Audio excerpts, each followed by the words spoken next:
మామ సార్ పేరు వచ్చేసి Cheetha Vijay Pratap Reddy. Andhra Pradesh food safety commission chairman గా డ్యూటీ చేస్తాడు. సారు నిజంగా పేదల కోసం పుట్టుకొచ్చిన దేవుడనే చెప్పాలి. హాస్టళ్లల్లో కాలేజీలల్లో ఆహార పదార్థాల విషయంలో ఏమైనా తేడా వచ్చిందనుకో వెంటనే క్వశ్చన్ చేసి వాళ్ళని సస్పెండ్ చేస్తాడు. చికెన్ ఎంత ఇస్తున్నారబ్బా? ఒక ముక్క 2 ముక్కలు సార్, మాకేమి పెట్టరు. మీరేమో మిగిలిపోయిందంటా ఉన్నారు. మా తల్లి నమస్కారం తల్లి.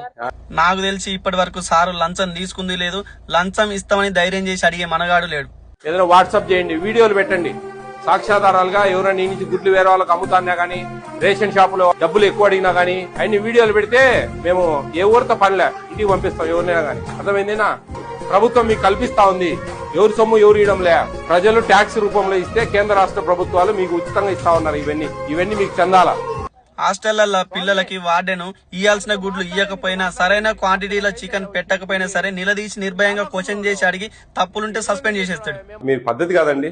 మీ కడుపును పుట్టిన పిల్లలు అయితే అట్లా చేస్తాం మనం. వార్డెనేడి రమ్మనండి. ఏమండి వార్డెన్ గారు? సరుకుల విషయంలో కొంచెం ఎక్కువైనా కష్టమే, కొంచెం తక్కువైనా కష్టమే. ఎక్కువైతే ఎందుకు మిగిలించుకుంటానికి తక్కువ పెడుతున్నావు పిల్లలకని నిలదీసి అడుగుతాడు. తక్కువైతే ప్రభుత్వం నుంచి నీకు సరిగా రావట్లేదా, ఎందుకు రావట్లేదు, నేను మాట్లాడతాను క్వశ్చన్ చేసి మాట్లాడతాడు. ఇలాంటి ఆఫీసర్ ప్రతి స్టేట్ లో ఉంటే పేదలకు ఎంతో కొంత న్యాయం జరుగుతుందని నేను అనుకుంటున్నా.